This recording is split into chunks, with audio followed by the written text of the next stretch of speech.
नमस्कार सर्वांना. मी प्रवीण कदम.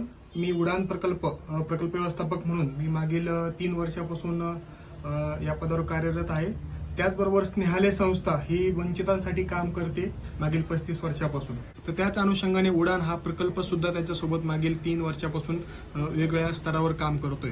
तर त्याला धरूनच आम्ही उडान प्रकल्प माध्यमातून 300 पेक्षा जास्त बालविवाह करोना काळात थांबवू शकलो. त्या करोना काळामध्ये ह्या विषयाची जास्त समस्या असल्यामुळं आणि त्याचबरोबर आम्ही काम करताना वेगवेगळ्या प्रकारच्या समस्या आम्हाला जाणवल्या. त्याच्यामध्ये अनेक प्रकारच्या शासकीय यंत्रणा जे शासकीय विषय असल्या कारणाने बालविवाह रोखण्यासाठी आम्ही काम करत होतो. तर त्याला धरूनच बालविवाह प्रतिबंध कसं करता येईल, त्याला कशा प्रकारच्या आरोग्याच्या दृष्टिकोनातून हे करता येईल आणि सक्रिय कार्यनी आणि सक्रिय शासकीय यंत्रणा, सामाजिक यंत्रणा अशी हे सक्षम करता येईल या दृष्टिकोनातून उडान प्रकल्प काम करत आहे.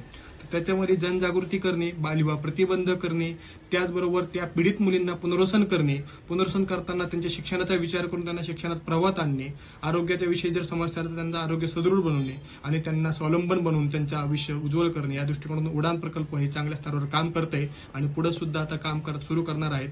आमचा अहमदनगर जिल्हा 2027 पर्यंत बालविवाह मुक्त करून राज्य बालविवाह मुक्त करायचं, देश बालविवाह मुक्त करायचं आणि जगातून ही मुळापासूनच बालविवाहाची समस्या नष्ट करायची हेच आमचे ध्येय आहे. धन्यवाद.